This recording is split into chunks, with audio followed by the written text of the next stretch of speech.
he's upset because my view on getting a therapy. He was like, well, everybody needs therapy. And we had gotten into a little disagreement there. I was like, to be honest with you, Thomas, everybody is different. God is my therapist. And, you know, that's how I cope. Whenever I go through something, I will lock myself in the closet for 3 hours and I will sit there and pray and I will be completely fine. He was like, no, but what if you get a Christian therapist? I said, I said, God is my provider through everything. I said, to be honest with you, I should have been went ape shit crazy when I found my mama dead. You know what I'm saying? Like, that whole experience itself, I had to bring myself out of depression. I didn't go to no therapy. I literally just draw closer to the Lord, and that literally helped me. He said, but what about with us as therapy? I said, when it comes to us, yes, we can go to therapy. We can do a couple therapy. I'll be down. He said, well, that doesn't make sense. I said, how does that's not? He said, because you can go to a therapy when it comes to me and you, but you can't go to therapy for yourself. I said, because you don't make who I am. I make me. And for me, no human in this world can make me feel complete through and through. I don't shit on therapy because I feel like that's whatever floats your boat. But for me, my therapist, and what helps my mind and my brain and the way I think is to lock myself in my prayer closet, and that's it. And I feel rejuvenated. I feel awesome when I come out. I'm great. And that's interesting because I always am like therapy, like for everybody through therapy, which we all have our people. Now, what about who do you vent to or talk to about stuff like that? To God. Okay.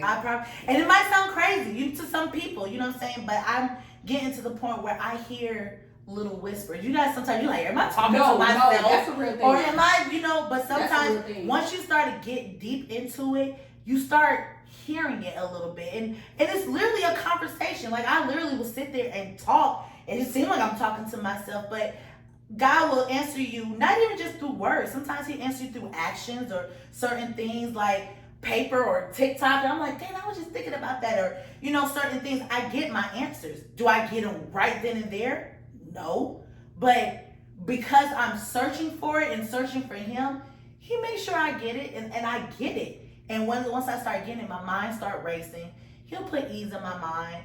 And it always, Brooklyn, I promise you, it always falls into place. And once I literally start saying, like, sometimes you want to give, people they half-ass to God. But when you start laying it all out, y'all, I'd be amazed. It been sometimes, like, even before I met Thomas, I'm just like, I didn't even know how I was going to pay my cell phone bill. I literally was like, man, I don't have no money. I don't know what I'm going to do. I remember I sat in my car. I was like, dang, I don't know what I'm going to do. I said, Lord, I had $1. I went to the corner store. I just bought me a scratch off. I want $500. I was so amazed. I was so amazed. And there were certain things that I had to let go. Yeah. It's a lot of sacrifice. Oh, yeah. There's a lot of things you have to do to even get that connection. And I had to remove myself from the world. And once I did that, things started, sometimes it's trying to drag you off. And I feel like, me going back and forth with Erica, that was me getting drawn back in. I had to let go of my father. I had to let go of a lot of people in my life that people just like, well, no, you got to do this. No, you don't. You got to do what's best for you. No, my true father is my heavenly father. And that's who I could find in. And to be honest with you, I feel like that's the only person that can help me through my mind, my body, and my soul. He was like, well, Kelby, I just don't get it. Well, I'm saying, unfortunately, you won't. Until you have that relationship. Yep. Until you have that relationship and you get there, you're going to realize. And again, God said himself, you can go to nobody but me. I'm the Alpha Omega. He will solve any problems. He knows me because he made me. Yep. You know what I'm saying? And that's why I said the worst part of my life was when my mom died. I went to jail and every damn thing.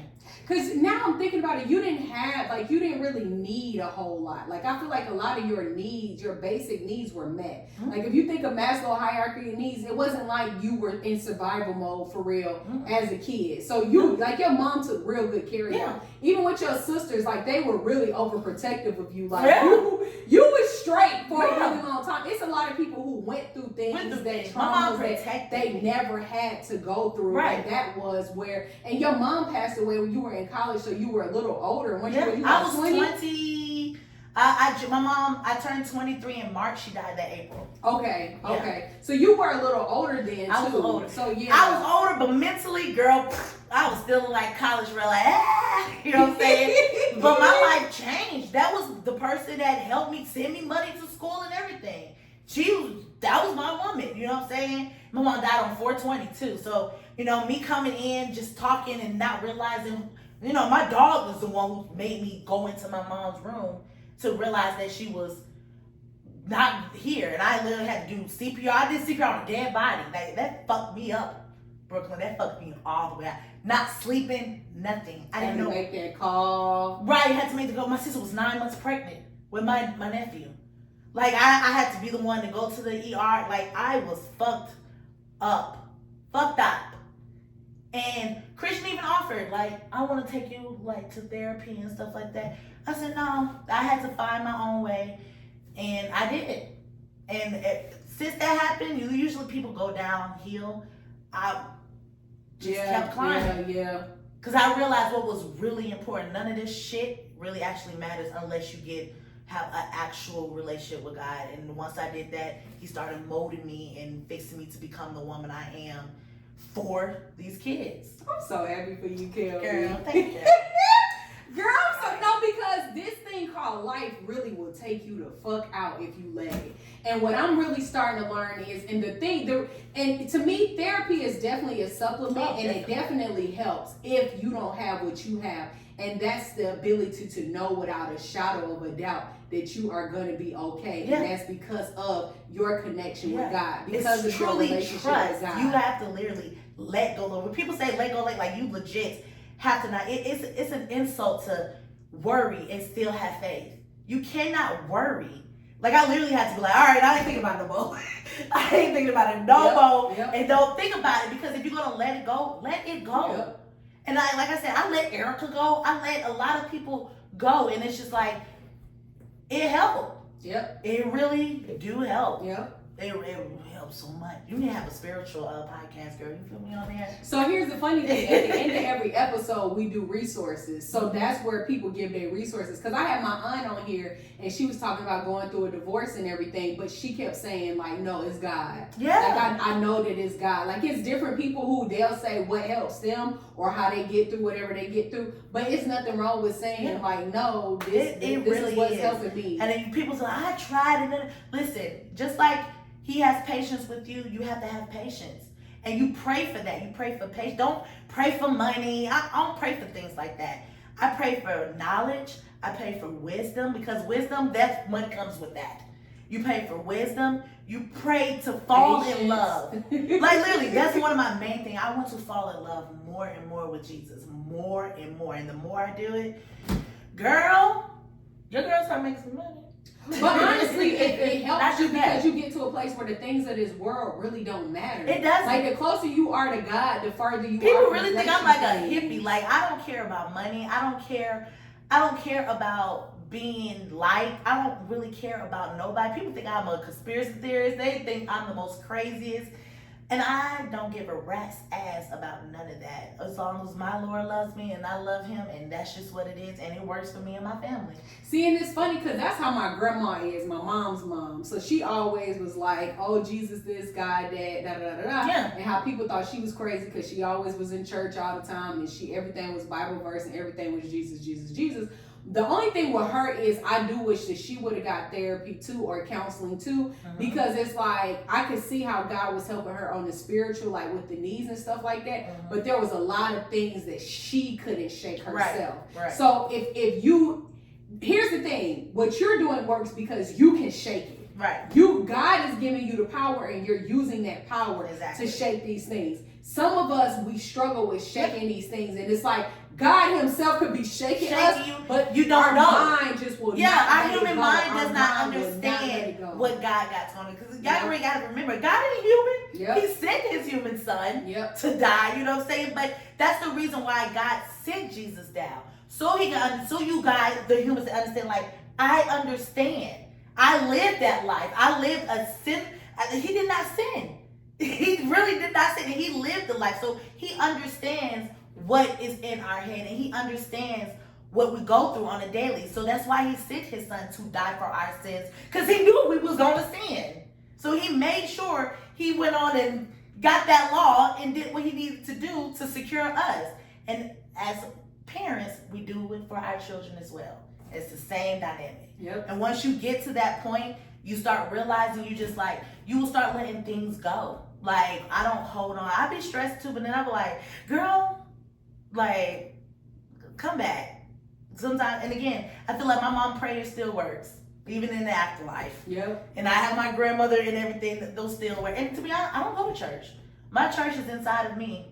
I remember my granddad used to say, my dad's dad used to say that. Yeah, I don't. But that's I don't online. To each his own. To each his own. To each his own. Because I'm an member of TD Jakes Potter House, Mm-hmm. and literally everything that you just said has been like their last few sermons. Mm-hmm. Parts of what you're saying has been a part of what Teray was saying, what Sarah was saying, what TD was saying. Like, it's really true. Like, once you have that connection with God, and you let go of everything and just focus, like it's literally the perfect symbolism for it, I guess, if you will. I was walking across a pipe at this in the middle of nowhere, this park in Roswell, and I'm walking on a pipe and I'm terrified because if I fall, the water is so shallow and it's really rocky, I could really hurt myself. Right. So I'm having to really, and I was about to sit down and I was like, no, that'll take too long. Mm-hmm. I have to stand up and do it. And I felt in my body like kind of something take over, but also too like my mind, I was like, okay, God,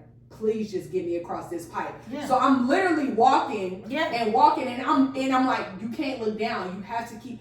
Yeah, you gotta keep your eyes. Like you gotta keep walking, but keep.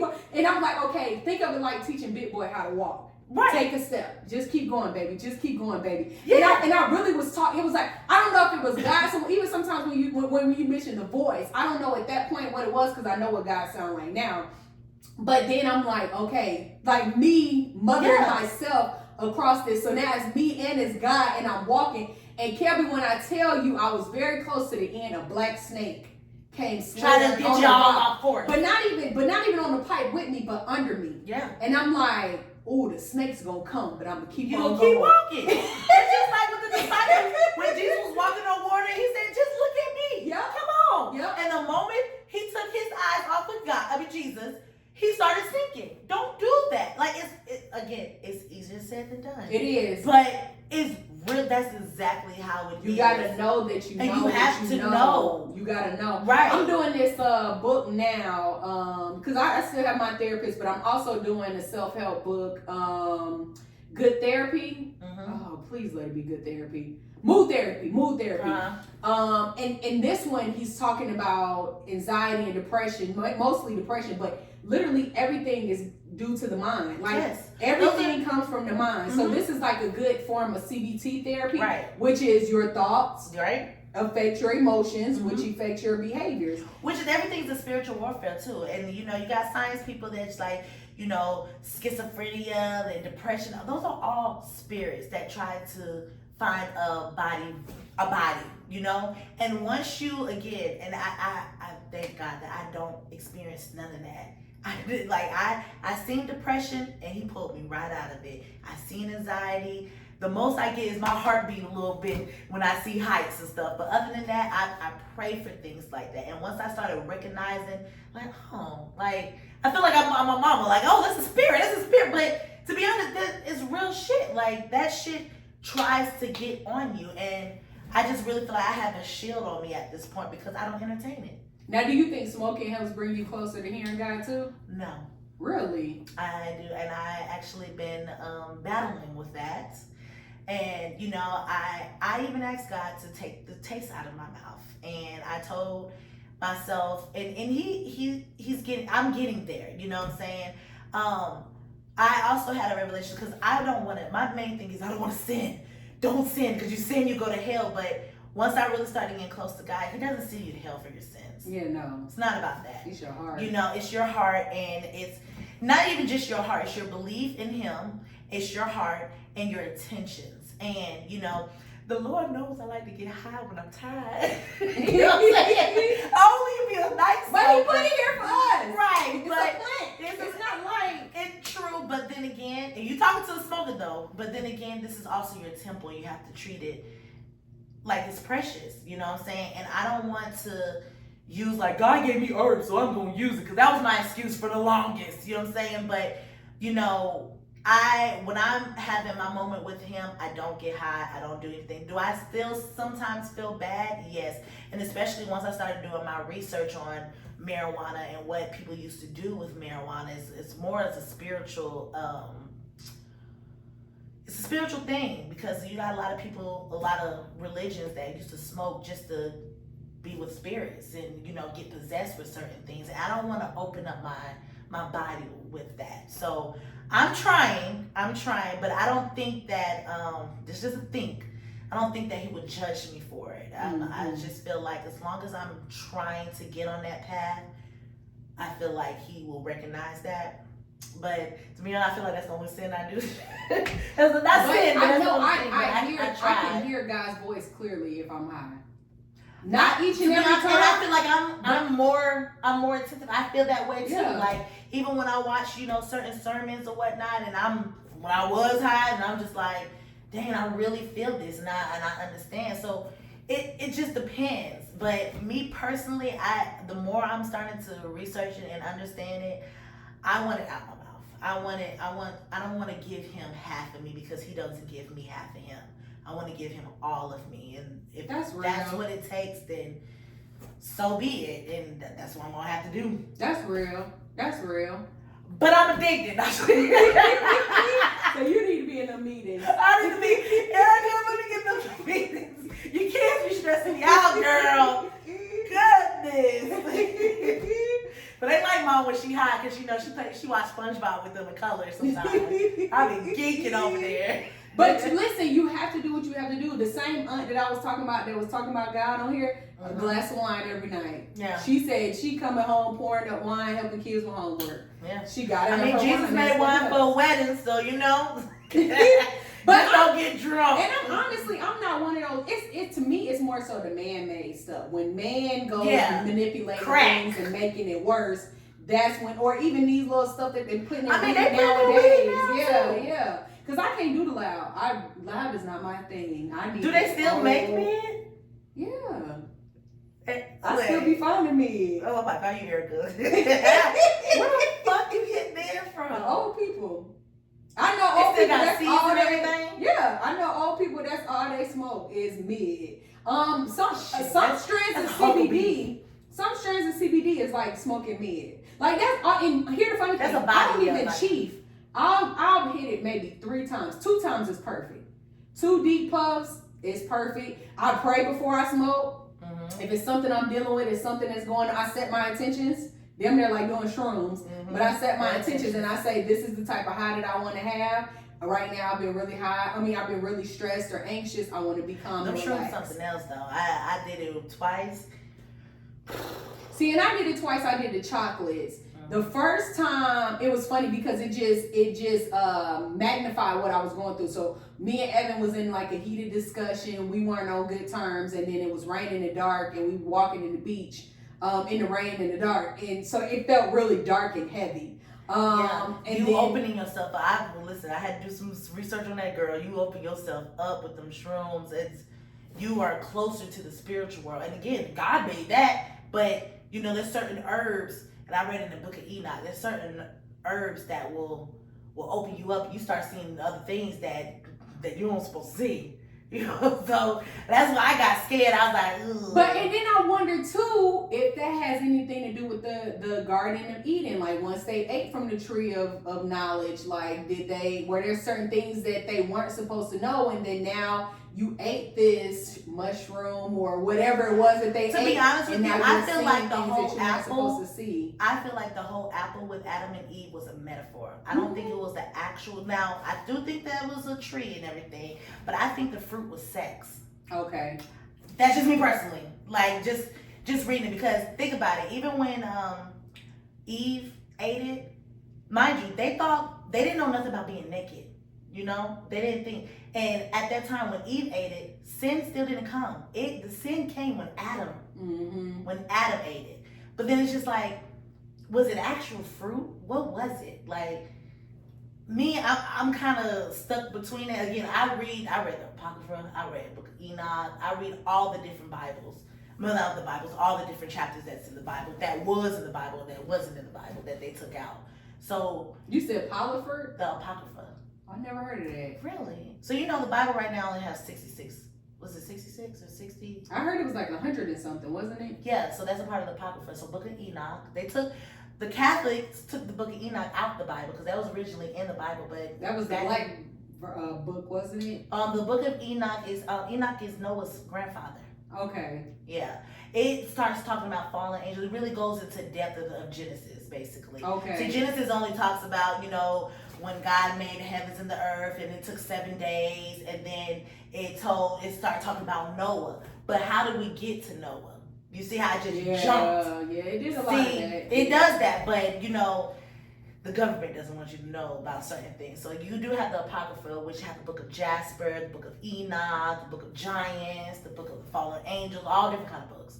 And they was a part of the Bible, but the Roman Catholics took it out back in the 1700s. So it is what it is. But I believe it. I sure believe it. And I heard of Enoch down there, little 5 points in one of those bookstores. Because he was like, yeah, Enoch was like the blackest book in the Bible. Like it was talking about how great Enoch. We had a boy at our school named Enoch too.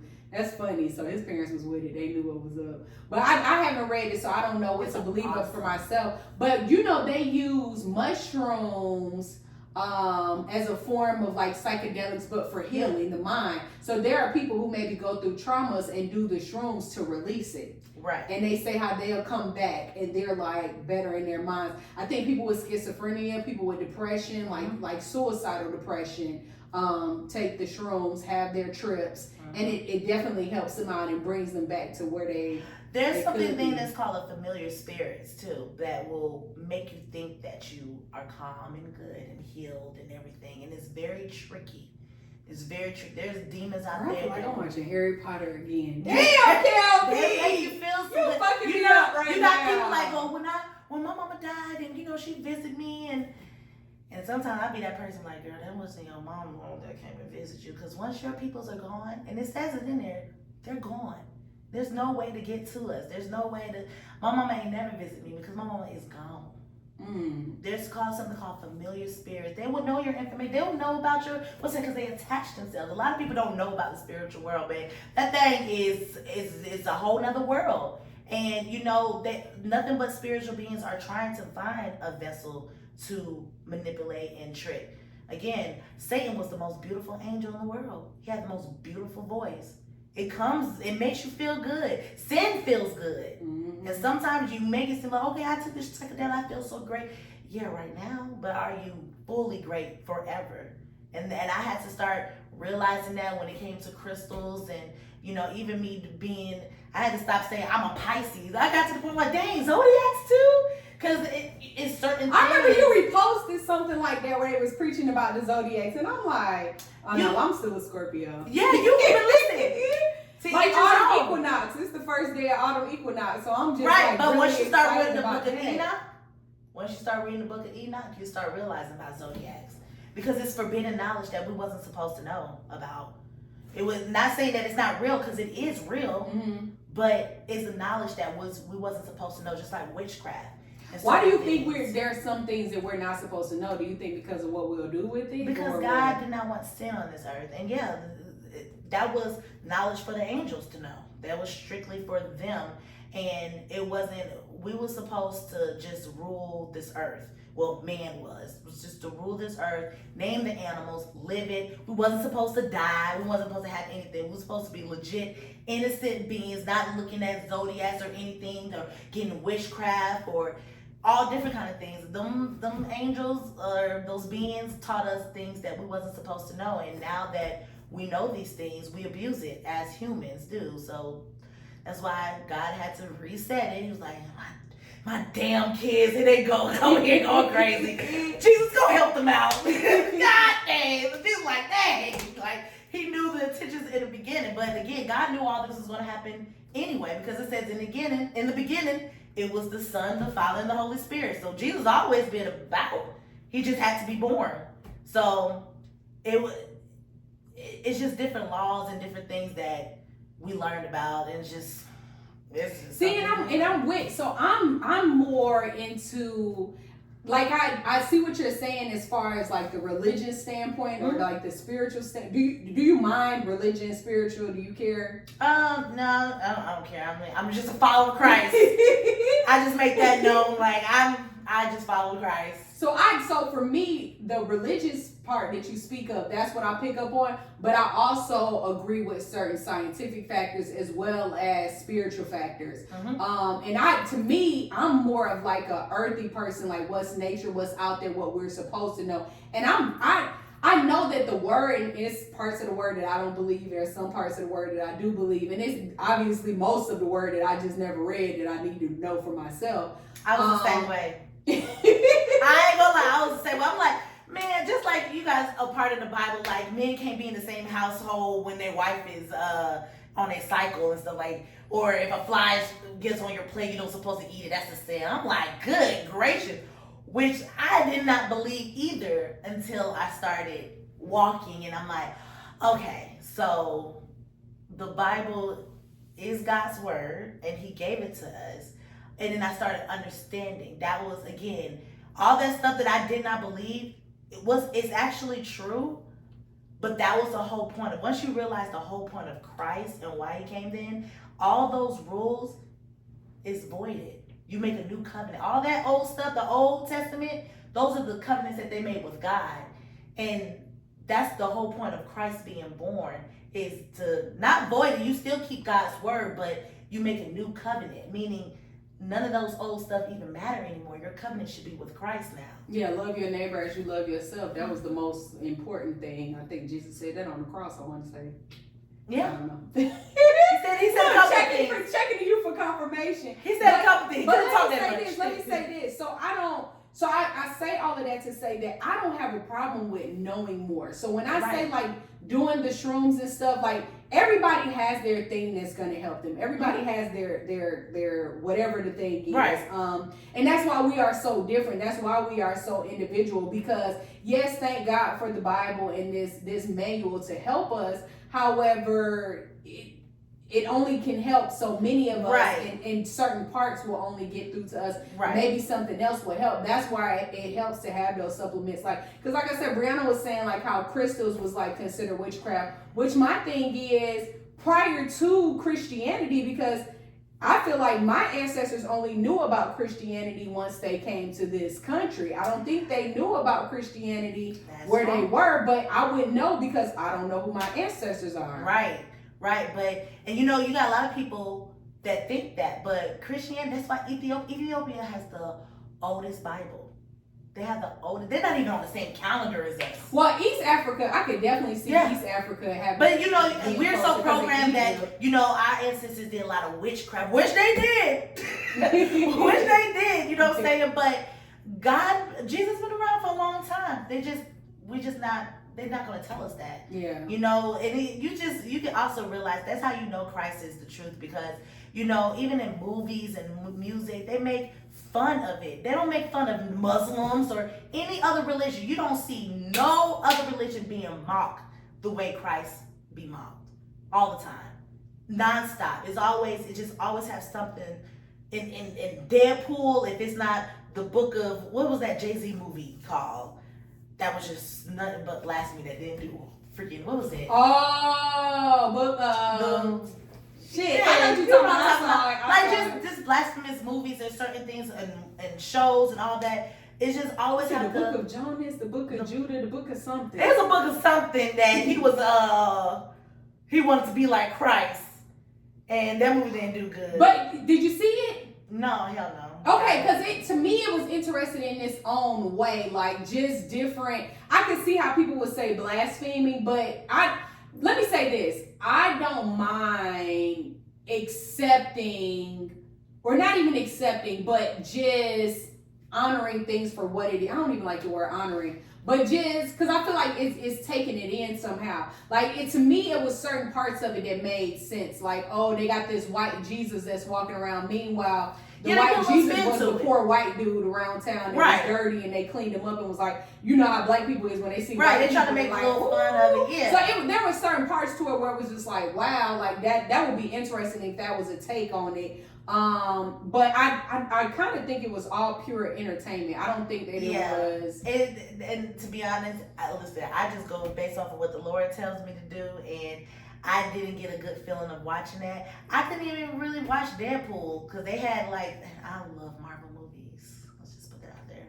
But it's just certain things, like they had Wolverine on a cross, like dying in front of a whole bunch. It's just certain symbolisms that I started realizing that's in certain things. I stopped listening to certain music. Like I don't listen to certain rap music or certain R&B music or secular music or stuff like that, because it literally, and I have to be honest, I know killing drained my spirit. That drill stuff, I can't sit up and listen to kill the body, fucking sucking for him, baby. I can't do that all day. I cannot do that all day. People Because still that will drain my understand. spirit. I just made a quote the other day. Somebody said, "Oh, no, my sexy red." I said, "I can't stand sexy red." They said, "What?" Because that's my girl. No. Listen, the main reason why I like Sexy Red, and I don't know her in real life, right, but I'm happy that the industry opened up to accept this ghetto girl and put her in a place where she can now provide for her family and do better. Cause she is Erica. She is my stepmama. She got some shit going on. And you know what? I don't knock that. And you do your thug dizzle, girl. But me personally, I just, I just can't get down with her. And I don't like the fact that my kids know her music. And that's the only standpoint. Like, you got little girls, listening to you. Again, do your hood shit and do your thing. But when you got people and you are, you have a voice and you have that voice and you decided to use it like that, you have to answer to God. Period. That's the point, but I respect the fact that she's true to who she is. Yeah, she's true to who she is. Because there's a lot of niggas that be out here making music and just lying. Like, that's not your life. Right. You got a grandma, you got a mom, main thing what are you doing? The main thing is with Christ is to don't become of the world. You know what I'm saying? And unfortunately, on her standpoint, that she's of the world, and that's just what it Have you been to St. Louis? No. I've heard. So it's funny how you say, "Oh, girl from crazy ass Ohio." Ohio was rough, but Indianapolis to me is like, Ain't really Boosie bad. from there? Chicago too. No, Boosie from Baton Rouge. I want to say okay. the street. I heard Baton Rouge people. But wherever there are poor people, you gonna find those elements. But she's from St. Louis, and the part of St. Louis where she's from, I remember they was selling houses for $1 in St. Louis at one point. That's how bad it had got. So when we talk about poverty, like the mentality of these people is so fucked up. Like, it's so fucked up. It's so messed up, and no offense to anybody who that's their story, but to me, somebody like her, and I like that she celebrated the way that she is, and she's picked up the way that she is. Yes, I definitely want her to grow. I don't want 20 years from now her still talking about bend it over, pop that pussy. Let me see that big hoe. Like I don't want her doing that, but teach us all. Listen, I love Sexy Red. I can't Cardi B judge. too, yeah. Listen, I can't judge nobody because that's not in me to do so. To each his own when it comes to them. It's just when you start realizing the things, like words have a lot of power. She'll have to realize that. And she'll have to realize it. Yeah. And I don't know if she had people in her circle that's talking to her. She probably got grandma or somebody, it's up to her. But again, Erica grandma? That's what I'm saying. If we put things into real true perspective, like unfortunately my daddy still, like, he's changed a little bit. He know God, he can quote certain parts of the Bible, but it's up to him to decide. It's when you become that mental, when you grow up mentally. Yeah, because I know, listen, when I tell you, I know people that quote God and go and molest a child. Oh yeah. Or I know people that abuse or do all kind of wild, crazy stuff. Definitely. So it's like, and honestly, God did say, and to be honest, is the worst thing to be. So it's right, like, and majority of these demons are in the church. Yeah. You know what I'm saying? Definitely. Yep. And I ain't trying to shit on nobody. I just know what's best for me. And I think it's just gonna take for her to have those people around her to pour into her. Yeah. Now, like Meg, it's time for Meg to kind of start her music to start shifting and going a different kind of way too, because it's like Meg, I see you happy. I see you got your circles. I see you got your girls around you. I see you got people that's uplifting you and putting you in places to make you shine and look better. Come on, girl. I just feel like whole Hollywood is about to go down after this whole little Diddy thing. So it don't look good for nobody. Who just said? I saw something. Was that in a movie or somewhere where they were like, Babylon is ruining, or Babylon is being destroyed as we speak? The United States is Babylon. Point blank, period. You can see it on the back of your dollars. Like, it's... But even when it comes down to this election, because while Kamala and Trump really at the end of the day is on the same team, if we're looking at the grand scheme of things, but even how they're trying to pit it, like the rich versus the regular folks. It's like always division. That's the like that's how you know the main thing is a spiritual warfare, because it's just like Satan's plan is to always divide. You have to have division. If it's white or black, or if it's Republican or Democrats, or it doesn't matter. It's just the whole point of division. Division's going to kill us all, to be honest with you. And that's just how the boat floats, y'all. I don't know what to say. I had to stop even looking at the politics. Like, Trump is an ignorant man, and Kamala's ignorant too to me. And just because she's black, don't mean, well. To me, she's the better of the evils. That's always what I say. She's the better of the evils. You know what's funny on my TikTok, because I get the most love on TikTok.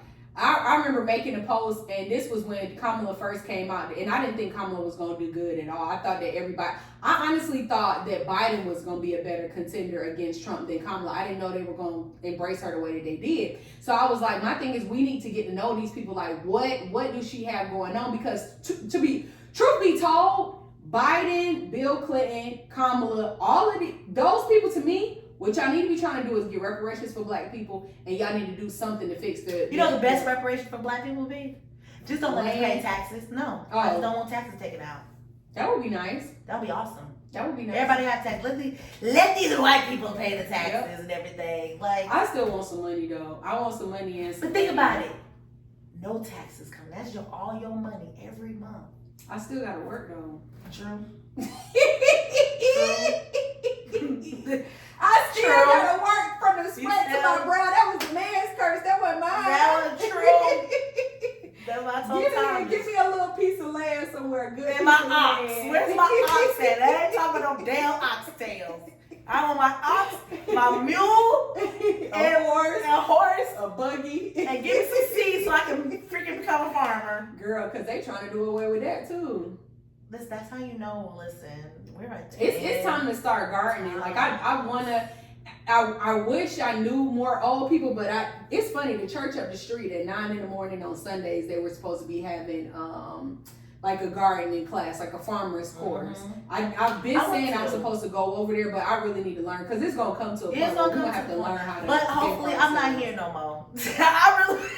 But that's the part where having kids worry me, because it's like, God, if you don't do nothing else for me, let me raise my kids. Like, let me and my husband both raise our kids with our village.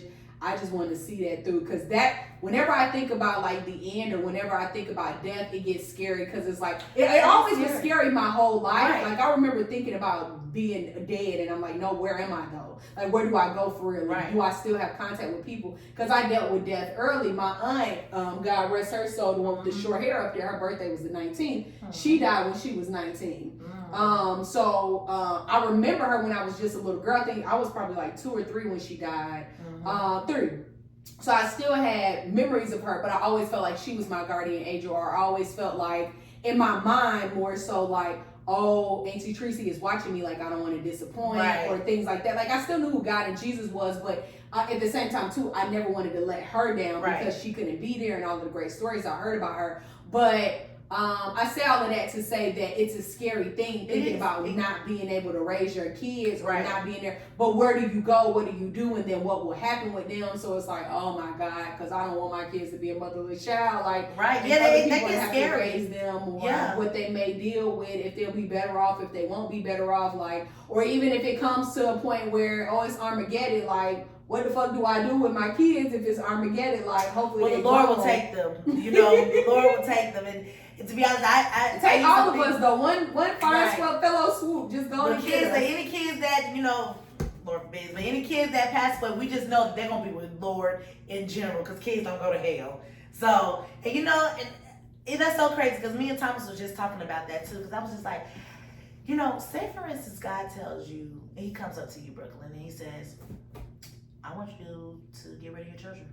What would you do for me? No. And that's how you know. That's how you know you have to get closer to God. Because think about it. Even though, yes, you birthed them. They're yours. But they're not your children. I had this conversation with my coworker last year, and I remember it gave me chills. Yeah, they're not your children. These God said, you know what? I'm going to give you my kids for you to raise. But if God, think about how He did with Abraham. He told Abraham, listen, I know you over here sacrificing. And this is all the points of the chapters that's in the Bible. You got to realize what's going on. When He said, I realize that you love your son more than me. I want you to sacrifice him.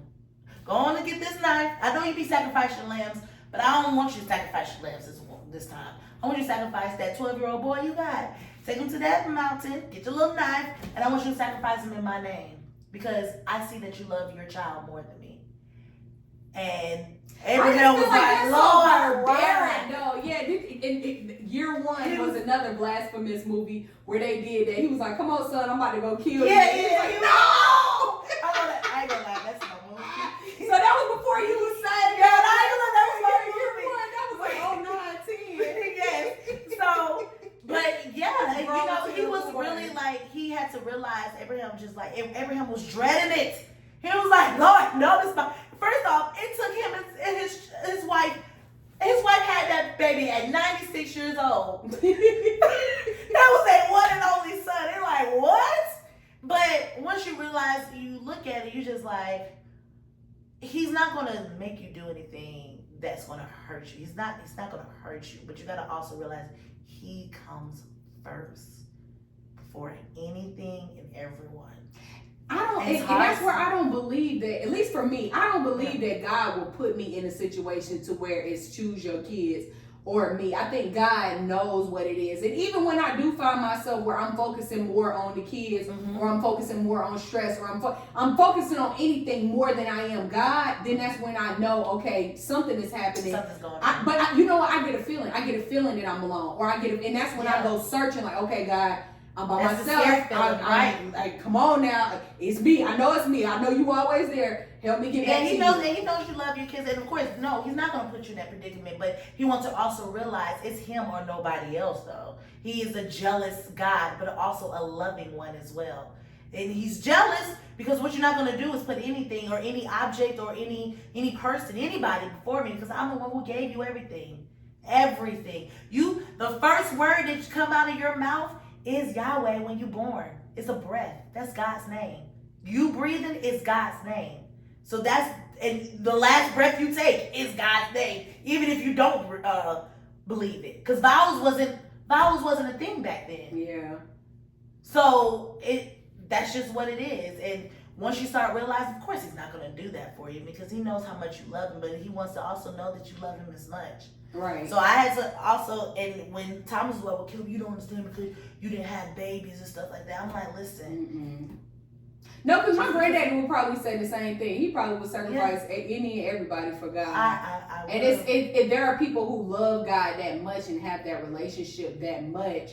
I have an uncle. My aunt just passed this year. God rest her soul, Aunt Debbie. I'm on the phone with Uncle Gary, and he's just like, yeah, so me and Aunt Debbie were having a conversation one time, and I remember us being real young where we were talking and was like, if God came right now and said, leave everything behind and come with me, what would you do? And he said, she told him, I'm going to leave and go be with God. And he was like, I'm glad you said that because I would do the same thing. Yeah. And I looked to Evan, I told Evan that story, and I said, Evan, I'm staying here. Hell no. I'm staying here. What's so crazy I'm is, staying here. let me tell y'all, with my mama, right? My mom used to always say, listen, if I ever get the opportunity to go with the Lord, I'm taking it. She said all the time, like, Mom, don't say that. So the day that my mom passed away, everybody's like, Kim, she gonna be fine. Like, y'all don't understand. She had the opportunity. I'm literally in the hospital going crazy. I'm like, y'all. Everybody said, no, they found a, because they did find a fake post. I said, I don't care what, me and Christian, we'll sit and try to tell their asses. She is going to die. That's just what it is. My mama said, oh, Lord, you want me? They'll be all right. Well, what about your new grandchild? He'll be all right. Like, for real, I already knew. And to be honest, once you feel that grace, and I heard people that died and came back or whatnot, once you feel that, you will yearn, even if you do have children. Right now, of course, your body, because this is all you know, but you will yearn to stay there. Yeah, I'm still afraid. That is really fear. I ain't gonna lie. I used to be so afraid. I ain't afraid of death. Yeah. I mean, to be honest, you know what I'm saying? Like, I really ain't. Like, if it happens, it happens. And I hope everybody here gonna be fine. But and it's funny because to this day, that's still one of my greatest fears. My fear is to fall. No, falling is a fear. Like falling to my death, girl. Oh, falling to your death. Like yes. falling in general scares Yeah, me. like on an airplane or some shit. Like a high dive, forget about it. I ain't doing the that. people that like died on roller coasters, I'm like, oh my god, it's the most worst death ever. Like, bitch, I will throw up while I'm dead. Y'all find throw up on a dead body. Like, this bitch just throw up and shit on herself when she died. Cause I swear that is my fear. But no, I just Yeah, no, it's definitely. You know what's so crazy? I was telling Tom, he was like, what do you remember about Brooklyn? I said, I remember when I got Brooklyn in trouble. Girl, I remember that too. But you know what's funny? I did tell you don't flush it. Yes. My exact words was don't don't flush it. And it's we funny because forgot whenever about I retell people that story, I knew it, but we did forget. What I meant to say was don't put it in the toilet. And instead I said don't flush. And it was funny because even then, because when I tell you one of my favorite qualities as a person is an articulate person. Mm-hmm. I love when people are understanding and articulate. Mm-hmm. Because to be able to say exactly what you mean is a skill. Yeah. So I'm like, how do I communicate? Let's smoke this blunt without getting caught. So bad. I'm like, Mom, you gotta let Brooklyn move in. I'm gonna put it out. Mom was like, we'll take bro. I'm like, yes, because she's so bad. And I was like, oh my God. I can't believe I forgot. You gotta get your stuff. It's time for you to go. Damn. And your mom was strict on your ass. She was on that. I went straight to my daddy house.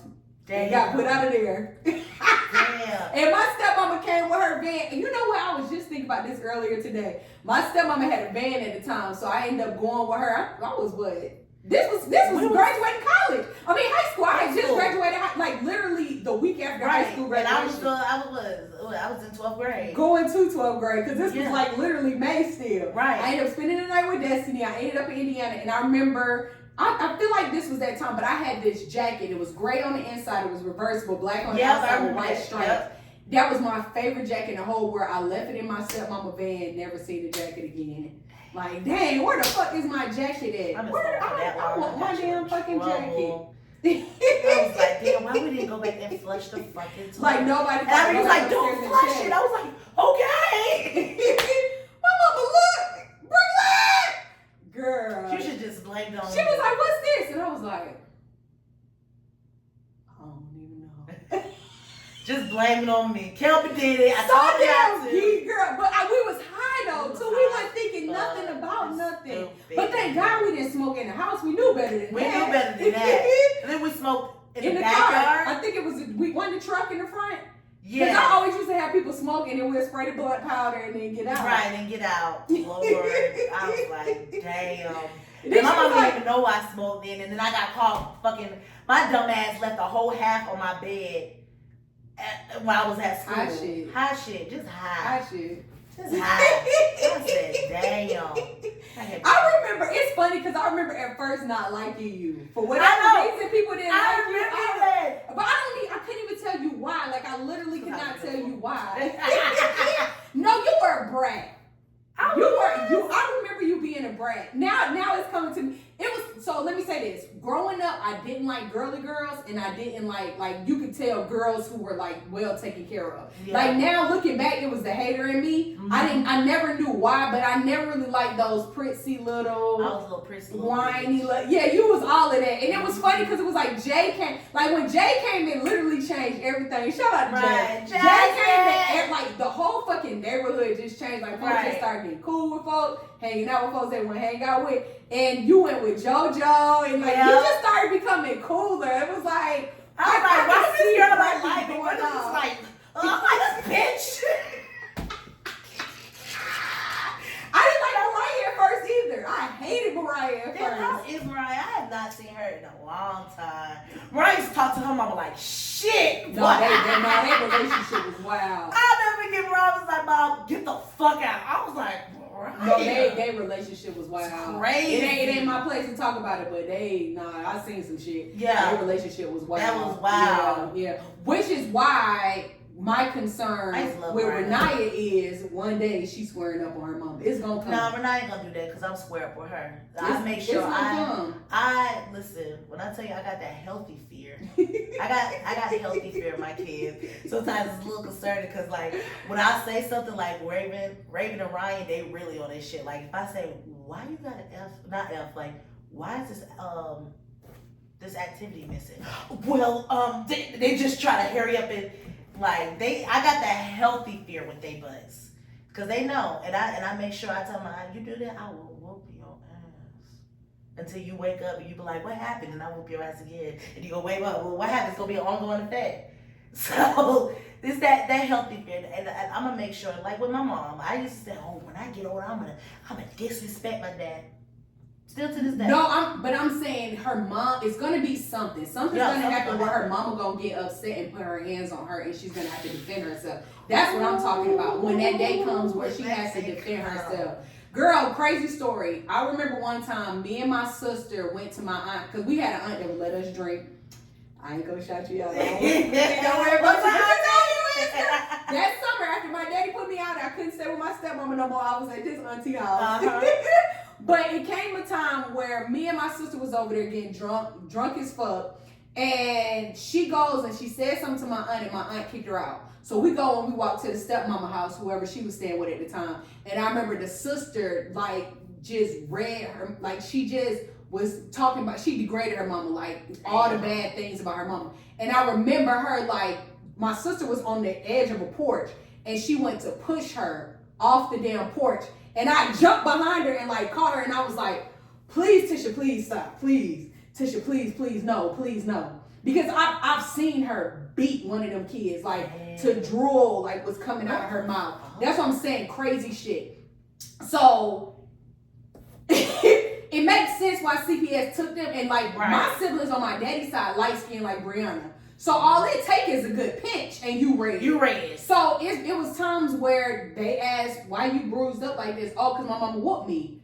Whoop, here go the kids, the first time. And then of course it was time after that. But that level of trauma, it happens like when kids don't just rise up on their parents and go, like I would never fucking fix my brother just to block myself. My mom was like, oh, you put your hands on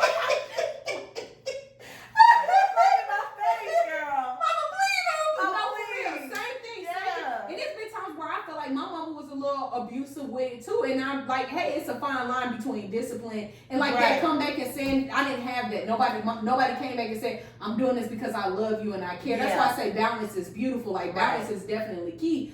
Or even it was more so like a dictator. Like you not gonna ever think that you could. So it used to be times where I'd be like, man, scared of your mom.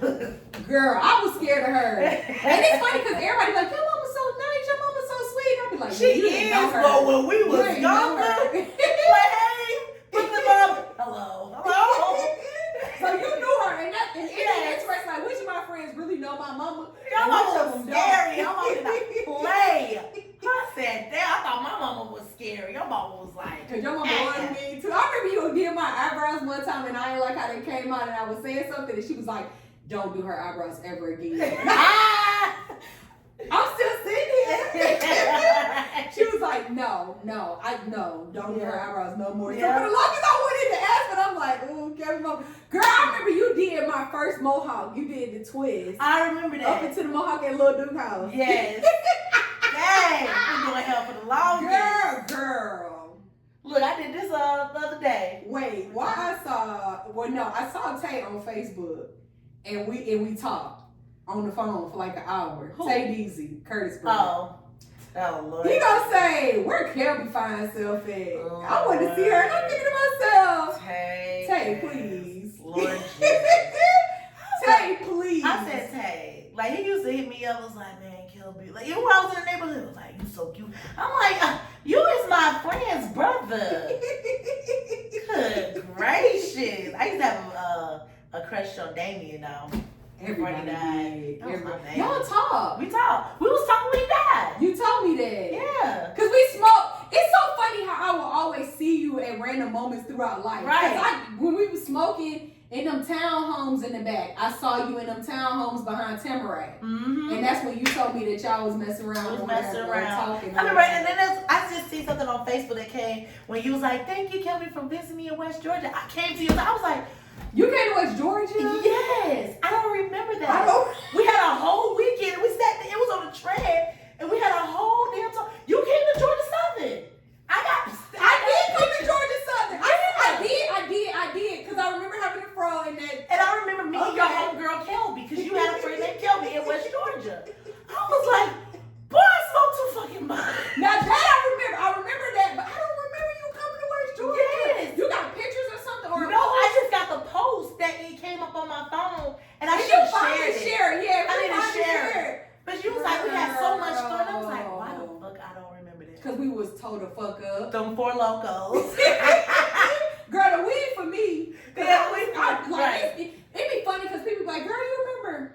No. It's just parts and pieces of my young adult life. Yes, I remember being at Jasmine house all the damn time with her sister. Her nephew was a little small. I remember that. And he's so grown now. I know. She gonna be mad she missed this episode. When I see that episode, I was like, look at my friend. And I'm glad we got to do that for her. Because that was the first time she ever talked about her daughter and death. So that was definitely good. Jasmine always been a good girl, man. She always been cool as fuck. She crazy though. I remember. I just got pictures that we took all our pictures. I got legit pictures. This one? In front of the house? We was in a bathroom at City Grove. We was taking pictures. I got all of those. Am I in the picture or James? I got one of the pictures with you. We was in. You gotta send me this. And then I got a picture of you on a bus when we was dropping in front of what was that, Eric house? Eric and Erica. You remember them? That was our bus stop. I got a picture. I was like, dang. I remember sneaking over there just one time to catch the bus with y'all. Yeah. Like, I wish I stayed in the neighborhood. I think life would have been a lot different. We need to have a wild drop in the reunion. neighborhood. We do. That would be nice. Listen, that was the best time of my life. Everybody, including you, Jeriana. Even after me and Jeriana got to fighting, I did her hair for her. What's the name? She apologized. Cause y'all became real cool. Yeah, she apologized. I apologized too, and we was cool. Cause I remember her and Shayla was like best friends. Mm-hmm. Aww. Yeah. And everybody used to be in Little Duke house playing basketball. You want to see the boys? Go to Little Duke house. Everybody was right. Playing basketball. That was before they built the basketball court in the backyard. We used to be in the front.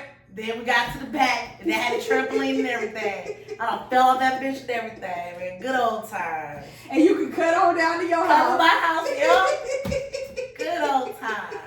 See, and that's why I told Thomas, I said, I don't even trust Renee leaving in front of the damn neighborhood. Back in the day, when I was Renee's age, I was all over the damn neighborhood. We just watched the damn Petro. Yep. Y'all did? Yes. I Girl, that was dangerous. I was about to say, because that's dangerous. We snuck, but yeah. I hate my mama house for my kids because I be like, girl, why a whole fucking J just walk? First you can hear her yelling and commotion and stuff like that, like over there from Tamarack. Then a woman just come walking up the side of my mama's yard. While we getting in the car, she's walking pitch black dark at night up the side and went in the back. Cause you remember that fence and then it was just woods. It was woods. Went in there. They say it's J's that live in some place up in there. And this is why I want y'all to move, because I want my fucking kids over here. Because the first thing they do, they go in the backyard where it's ticks because it's deer all over the damn place. Right. Like, yeah, nah, don't get me talking about it. Like, nah. And then it's Section 8 like crazy. No offense to the Section 8 people, but they tore the neighborhood down. I ain't gonna lie. That's why I told Thomas. He was like, man, why don't you want to move in a nice little black area? I was like, I ain't gonna lie. I'm Pepe Le Pew now. Like, I'm Pepe Le Pew. Say that. Listen, I need to see some, even though I want diversity. I need diversity. And I hate when you say you want better, people automatically think white. No, I'm not talking about white because I don't want them either. And to be honest, I want diversity. Even when I left City Grove, because what was that City Grove? It's nothing but black folks. Yep. So when I went over to Renfro, I remember going to my teacher. I was like, I don't want to be in this class with all these white folks. I'll never forget that. I was just, because I didn't know nothing about it. You know, and then once I left, I started having Indian friends, Somalian friends, all different kind of things. I have a friend that is a freaking prince in India.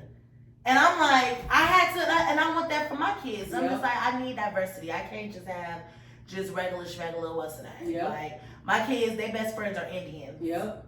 And listen. And they don't know Sexy Red. No, they don't. Their parents would never know tell them. But Ryan's talking about, Ryan made me feel bad. He's like, I want to be a woman's doctor, because you know most Indians are doctors. He's like, I want to be a woman doctor. I said, you damn right you're going to be one. Damn, I'm proud of you. And Raven wants to be a dermatologist, and Renaya still wants to be an actress. But, you know. She in Atlanta, it can happen. Oh, yes. Drop her off at Tyler Perry Studio. She can start acting today. Right, well. He'll put her on one of them shows. You know, on the Boondocks, you know, Tyler Perry's the cult. Atlanta, they had a show, episode just for Tyler Perry. The woman had dropped her daughter off, and the whole day she didn't see her daughter. Right. So she going from set to set to set and ain't found her daughter yet. And then at the very end, she ended up finding her. Like the 30 minutes was like, where's my daughter on this Tyler Perry set? Yeah, see. That's how I was like, yeah, you can be an actress. We can do that, but we need to also have a plan B. Like, what are you gonna go to school for? Yep. Like, we're gonna put you in acting school. You can have that, but we need something else. She can go to the DeKalb School of Arts. Yeah. She'll love that. Daddy need to make that happen. Mm-hmm. So. If y'all come back this way, I'm pretty sure they got a School of Arts over there in Hall. I don't know if I ever gonna come back to DeKalb. I love DeKalb. Don't get me wrong. I always come back over here for some chicken wings, but to live. No, it's Kelby. It's really getting bad. It's really getting bad. Like when I'm gonna tell you off camera my experience with work and stuff, but it's bad. I love Hiram. Bad. I love Hiram. I love Powder Springs. I love over there. There's no point in me like. That's how I feel about Tucker. On the other side of 78, I love that part of DeKalb. You get more for your money. Like Atlanta, DeKalb. Yeah. It's like, expensive there. Now, where you talk about, yeah, you definitely get a whole lot of land and a lot house. of land, a lot of house for what? Quality. $1,600 and good school systems. Like, I love it. I love it. So I just can't go that far right now. I felt the same way because I was first in Smyrna and I was just like, I don't want to leave. I did not want to leave Smyrna, y'all. I did not want to leave, but I could not afford Smyrna. That was at that time I could not afford Smyrna. This one dude said Cobb County is where the rich single mamas stay. For real though. I love the rich single mamas is in Cobb, making it happen. I love Cobb County. See, and I've just heard too much about how they profile black boys in Smyrna or that part of Cobb, like even the Cumberland area. I don't think so. I don't get that, you know, like. If your husband didn't deal with it, that's good. And Thomas rode around with a spine attack for a whole year. I said, boy, you don't get that damn admission test. Is he dark skinned or light skinned? Thomas is like your complexion. Okay. Yeah, because Evan was saying when we was in Jersey, we was in this neighborhood. When I say zero crime, and it was diverse. It was perfect. I'm like, that's where I want to stay. It's so perfect. Yada yada yada. And Evan was like, oh yeah, by the way, the police used to follow me all around town. Like, it don't matter where I was going, where I was coming from, they always seemed to find me and would follow me. I ain't gonna lie, there's a lot of black policemen in Hiram. Really? That's all I see. I could see that. And it's so mixed. It's easy to be the police, but then again, we talking about that situation was before COVID. All right. The police presence really ain't there no more for real. Like, they gone for real since COVID. And niggas is really like, nah, we know what y'all doing and y'all really gotta do y'all job now. Y'all can't be corrupt no more. Folks is like, man, fuck this shit. I think just in Georgia in general. Because hell, even when I went to New York, you still see the police? Barely. Oh yeah, everywhere. Yeah, that's what I'm saying. The police presence isn't there. They pretend like it is in certain counties or certain places you go. Wait, I did not know the city of Decatur has their own police. Yeah. I thought they was DeKalb County. No, Girl, City they got of Decatur. brand new squad cars and City of Decatur everything. is not DeKalb County at all. We never played DeKalb County schools. No. Mm. Only one school, that was Stone Mountain. That was it. Other than that, it was Atlanta. But City of Decatur, that's why my mama loves City of Decatur. That's why she took me out of DeKalb County, because she was like, this hood ass shit. Like, She saw it going she down. seen it. And you know, Christian was in Decatur. So she was just like, fuck it. I need somebody's address.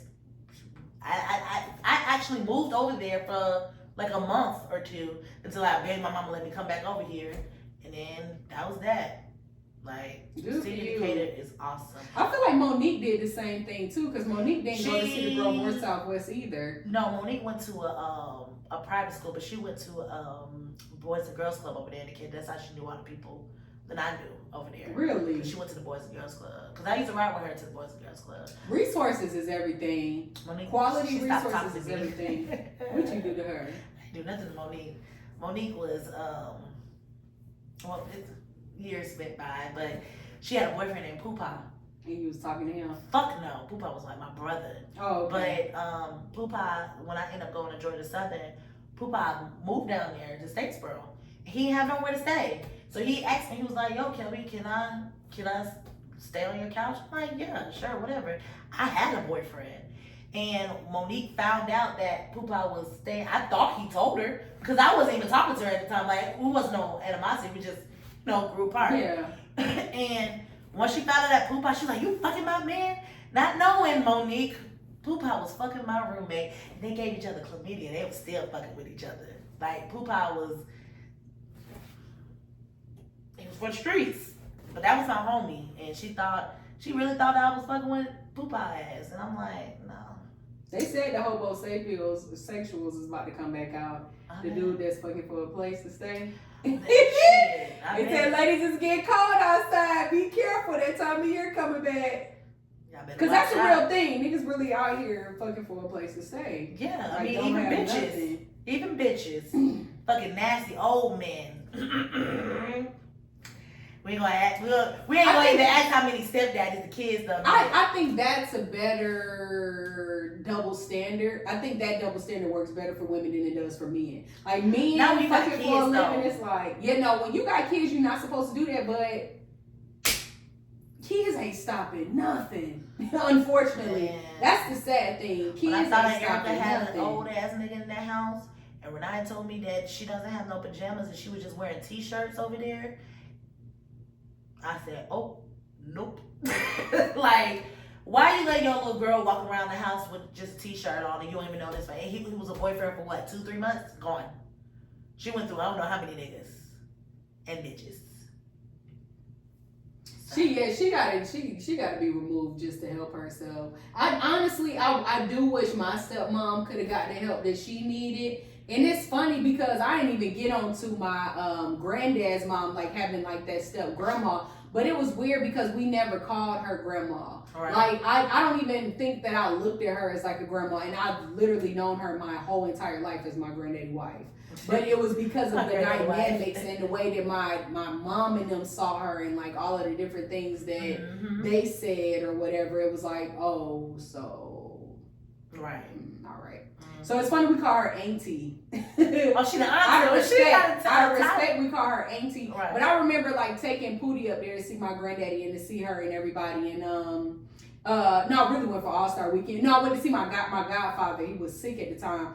We went for All-Star Weekend, stayed with my granddaddy. And my daughter, I was about to say Auntie Darlene, but I'm like, no, we're not gonna do that again for another generation. She's grandma. Go on and call her grandma. Okay. So and it was weird because my mom and aunt relationship with her was weird. So we just got passed down that weird relationship where it's like, oh, Papa is our granddaddy. We could talk to him. We talked to him on the phone. And then with her, it was like the older we got, I think because we well, at least me, I remember like sitting down talking to her and having real conversations. Right. And me, I'm always gonna be the messy one. I'm gonna gravitate towards mess. So it's like we'll be sitting there talking. Oh well, girl, let's gossip then. Since I know you want to gossip. Who don't like a good gossip session? Let's talk for real. Right. She be like, oh, I didn't know.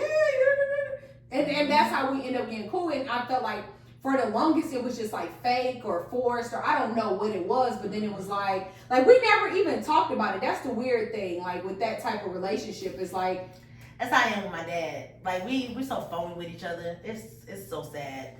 I'm phony as fuck with him. Like he doesn't know me. Yeah. He don't know me he knows me as the quiet, weird girl. Everybody know who Kelby is. Kelby is not a quiet person. I'm not, but I'm quiet around him because I can't be myself. And that's how I am with him. Like, do you want more at this point? I would love more. I would. Really? But he damaged me so bad, especially once my mom died. We got into a big, big argument to the point where he spit in my face and called me all kind of names. So that was I have not seen my dad since I was 24 years old. Yikes. I am 32 now. So he'll call me, and when he did all that crazy stuff, he called my phone. Like that was back like around, I'll say it was like July-ish. He called my phone in December. It was like, well, my bad. So that's what I got. So, I feel like I still haven't got a true apology. So I give him the bare minimum of me. He never met my husband. I don't get what it is about people, especially dads, that you wrong, just admit you wrong and let's get past it. He doesn't know what to do with me. I feel like throughout my whole life, it's just like he was learning how to be a dad and I was learning how to be a daughter, and he had me at a young age. So, your sisters don't share the same dad? No, I got my own dad. And the age difference between mom and dad is 17 years. Yeah, she was older than him. A lot. They met when my mom was 30 and my dad was 16. But that's a whole other story.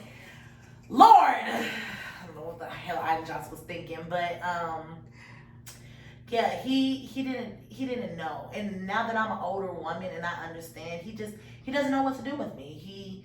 He doesn't know what to say. It's the same conversations over and over again, and he keeps saying that he wants to meet up and we need to meet up and stuff like that. He says it, but nothing actually happened. I ain't gonna lie. I've been goddamn little Kim in his ass for the last couple of years. I don't feel comfortable with him. I'm triggered. The last time I seen him is when he did all that bullshit to me, and that was the same year my mama died. So I'm really trying. Would you ever tell him all of this? I have told him. Okay. I told him. After he reached out to me, because we talk every once in a blue moon. He reached out to me a couple of years ago, and I told him, I said, to be honest with you, I'm not ready to talk to you. I lied to him. I told him I was going to therapy, and my therapist, because I was a little punk then. I was like, my therapist told me that I need to remove people, and I said, you hurt my feelings. I don't feel comfortable. I'm very scared to be with you by myself, because my dad ripped my clothes off my body. Girl, that's a whole other, it was crazy. And, I feel triggered around him, so I didn't want to put myself in that predicament. And I sent him a long text message. That motherfucker never wrote me back. And we went a whole year without talking. And to be honest with you, I'm at the point where I can go years. I'm trying to work on forgiveness because I know that this is what it needs to be, just for myself. But I don't want to have nothing to do with it. I am stable with my life. He always say, you gonna need me and you gonna, I'm like, you gonna eat the motherfucking words. Cause he has a son. That's a curse they be trying to put on He put that bad curse on him. And don't do that. Don't ever think that I need any man. Yeah. I had to tell Thomas, I'm like, hey, if you ever say these kind of words to me, cause I get triggered. You know what I'm saying? But that's good you know that verbiage without a therapist. The only thing I would suggest, because I literally just had this conversation with my therapist a few days ago, because I was asking the same thing, I'm ready to let go of all of the stuff that I'm holding on to with my parents. She suggested writing a letter. And she was saying do several drafts until I get to where it's all out. Mine, I just talked it because I wanted to release it. So I talked it. I was outside. I let it go and let it be in the wind. But to be honest, I don't care to have a better relationship. The door's open. It's up to him to come through it and come through a certain kind of way with respecting my boundaries. But at the same time too, I don't want to tell you how to love me. So Right. I shouldn't shouldn't have to tell you that. And then, you know, it's just like my dad's a very sexist man. Women have no rights when it comes to him. So, you know, like even with his certain people, like when I was growing up with the women that he had, he talks at them. He talks down to them. They have to look down while they're speaking to him, while he's speaking to them. Where your daddy from? The west side. Of Atlanta? Yeah. Went a bunch of elementary, middle school and everything. He a west side nigga. Really? Yes. And he is very, he talks to his own mama like shit. I was just about to ask what was his relationship with his mom. I love my Nana. I love my grandmother. But yeah, he's the reason why I don't really have much relationship with anybody on my dad's side of the family. And even my grandmother, and that's why I love her. I'm an open arms woman. Like, you come to me and like, listen, Kelby, I'm sorry. You know, the things that you and your mom, and I'm not saying my mama was an angel, because I'm pretty sure Ida was batshit crazy because I'm her daughter. You know what I'm saying? And, you know, I'm not saying everything that my mom did correctly or whatnot, but my mom removed me from them. And she let me know, she was like, your mom just took you away and stuff like that. Which she did, because your son was on some crazy shit. She had to do what she had to do. And, you know, she was protecting me. He was verbally abusive at that time. My dad waited to get physical when my mama died. And at that time, I was 23 years old. So I had to call the whole cops on this nigga to get me. He kidnapped me. Girl, it was so much. But it's just too much for me to even be alone with. I will still not ever be alone with him. If I'm going to meet up with him, and I am willing to meet up with him, but I told her I will have my grandmother or my husband. And to be honest with you, I wouldn't even want Thomas to be with me. And he ain't gonna try that shit with the man around. My daddy is a completely different person with Evan is around. My dad is the most ignorant man I ever met. Mine too. Like for real, mine too. He don't care who it is. I feel like that's why he haven't met Thomas. I feel like my dad, if I say something and he gets upset, he would try to beat up my man. And he would beat the shit out of my man. He will fuck up Thomas. My dad is crazy. I watched my dad, y'all, fuck up 12 niggas. 12. He fought them on a basketball court and beat all their asses. This nigga's unstoppable. He ain't never got his ass beat. This nigga got shot in his mouth. Y'all, my daddy got shot in the face and still lived. He got shot right here twice. He got shot in the back and in his leg. Two different scenarios. Still live. Still the most. I was like, man, this nigga is 56. Girl, my daddy older than that. How old is he? 5 years older than my mama. He 57. So our daddy around the same age. Girl, Your daddy 57. My daddy is 50. He just turned 50. Oh, I thought you said he 56. Oh, yeah, no, my daddy old. He was older than my mama, so yeah, he old for real. My mama would have been, what, 60? My mama was 59 when she died. So it's 66? Yeah.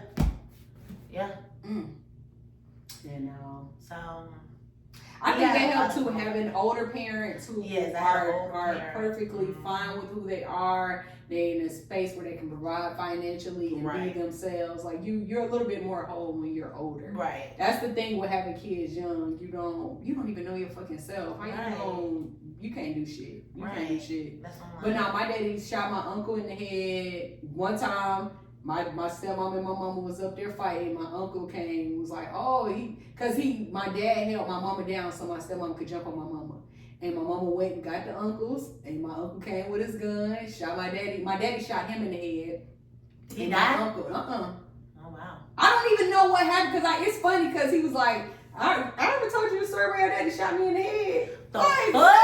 Hell no, you tell me that. What happened? Then he told certain parts of the story. It was like, he lived, I didn't even ask about wounds and stuff, because I'm like, my daddy used to have this, it was a crazy line down his back. And he was like, yeah, that's where your uncle stabbed me. Mind you, I love Uncle Charlie. Like, this my dog. So I'm just like, well, damn, what happened? Right. Tell me more. But now as I'm older, it's like, nah, rightfully so. He went over there to do what he had to do. Like, no, you needed your ass whooping. They said my uncle went over there with a big old blade. He meant business. And my daddy got scared and had a little. Is not scared of nobody but his own brother, which is my Uncle Marcus. That's the only person he's probably, and he said that in his mouth. That's the only person that could probably beat the shit out of him, which I would pay. Marcus, if you need any money, I just like. So he need to be here with you when y'all have y'all meet up then. What with Marcus, if you ever see your daddy, have Uncle Marcus there. You think Uncle Marcus stop him or do anything? Oh, definitely. My Uncle Marcus reached out to me. It's, to be honest with you, everybody's reaching out. Well, all the males are reaching out to me and trying to. I'm actually having lunch with my uncle for the first time. I've seen him since I was 17. I'm having lunch with him tomorrow. Breakfast with him tomorrow. And he been persistent. So I'm just like, all right, Kelby, get out your little girl feelings. Go on and go meet with your peoples. Because I ain't gonna lie, they do invite me to their Christmas stuff. Because they're very family oriented over there. Everybody knows everybody. And they're You think your dad will be there though? What, to the breakfast? No, like the family events. Oh, yeah, that's why I never went. Oh, okay. And I don't want to put them in a predicament like, yeah, okay, y'all invite me, he can't come. Yeah. So I just don't show up in general. Like, yeah. I'm the oldest grandchild, and I don't know nobody. I never met my little cousins. My little cousins same age as my kids. I'm like, damn. Like, the last time I seen everybody, I was 17 years old. So. You gotta do what you gotta do. I gotta do what I gotta protect your peace at the end of the day. That's what I do. Sometimes it may come off as Kelby thinks she's too good, or Kelby. I'm starting to learn that is one of the greatest compliments. Is I'm too good, or I think I'm all that. That's honestly that's one of the greatest compliments. And that's what's crazy. Before you said that, that's why I was like, I am. You know, I'm not. I don't think I'm better than anybody. But yeah, I am too good to be. But when people say it, like, oh, she talk white, or oh, she thinks she better than yeah, people used to say that when I was a little girl, the white girl. Kelby talk so white. Like, no, I just know how to articulate my words. Yep. And that's what my mom taught me. I had a Northern mother, even though I'm from Atlanta. My everybody's from New York. And she probably didn't want you to sound like one of these Southern folks. Right. They look down on and even Southern crazy. So bad. And you know what's even crazy? Even though, like, now that I'm grown, they still can't understand the shit I say. No. Slow that down, we lived in Jersey damn near 5 years, came back. I mean, we was at the hospital in Macon, and the dude said something, and I was like, what? And he said it again, I was like, oh, you said such and such. And I was like, oh, I ain't understand your accent. He was like, damn, that was rude. Get out your feelings. Right. I don't understand heavy accents anymore. Your country ass. I didn't hear it. It sounded like right. I be having to put some subtitles at the bottom of the screen for their asses. I said, but yeah, girl. That's a real thing. So like I said, at the end of every episode, we give a resource and we give advice. Okay. So, what's your resource? And this could be any topic related, because we definitely touched on 2. Right. 3, 4, 5. Right. My resource is the Bible, y'all. The Bible. And if you're going through anything and you just feel like it's just a dead end, because you do have those dead end days. I just promise you, if you just take a shower and just go by yourself, God likes when you're by yourself. You don't really care for, you preach it all out loud and doing all this. Like, he likes intimacy. And if you be intimate, I promise you, the results are crazy. Like, the most craziest things that you won't even think that would happen. And, he helped me and he molded me to become the woman that I am today, to help provide children. I feel like he can do that with anything: anxiety, depression, suicide thoughts, any of that. And it's just not, don't go into it thinking like, I'm not. Actually, you know what? You do go into thinking that you're not worthy enough, because that will make you humble, when you feel like you're not worthy, because you are. And if you just humble yourself and try to just to say something, I promise you will get the most craziest results that you will ever see in your life. And that's that. Any advice for the stepmoms? Patience. Please. Just have patience. What you're doing right now is enough. Even if you feel like it's not enough, it's enough. And the more the more good intentions that you have, the better the outcome will be. And if you're not, talking with the mom or whatnot, you let the daddy handle it, because the dad is the source. Don't try to take over, because I've done that many of times, to try to steer at the end of the day, the man is the head and you are the neck. That head cannot move without that neck. That head makes the decision, and that's that man. That's Period. real. That's real. That's real. Period. That's real. But he can't move without you, shouting. He can't move without you. That's real. My child. My advice for the stepmoms, I guess, would be, I don't even know, because it's so many stepmom situations. I think you are like one of a kind. Like, you really are one of one. Because even all little dude kept saying was like, oh my God, I can't believe Kelby. And I get a lot of people saying that, like, you took on 3 kids. That's like, girl, I couldn't do it. And to be honest, I was the same girl, but you gotta have a damn good man to be doing that. And once I realized Thomas is my person, like, he gets my humor, he gets me. I ain't never, even with my own dad, I never had a man who will make sure I am taken care of the way he does it. Even when I'm upset and we're mad at each other, he still will make sure I'm comfortable. I know, we in Atlanta, you doing too much bragging, they gonna come get us. I'm just saying, I gotta give my man props. They gonna come take them. But you know, he takes care of me, and that's the deal. You take care of me, I take care of you, whatever you want me to take care of. I know that's right. I know, I'm so happy for you, Kelby. Yeah. Okay, for real, my advice would be, it's always a village. It always takes a village. So please make sure the people that are in your children's lives are going to bring quality to their lives, are going to help them to multiply in positivity, add on great things to their lives, and help them to be successful individuals when they grow up. And then I guess my resource, I honestly don't even want to do the counseling route. Go on YouTube. Type in stepmama. Go to TikTok. What would stepmama do?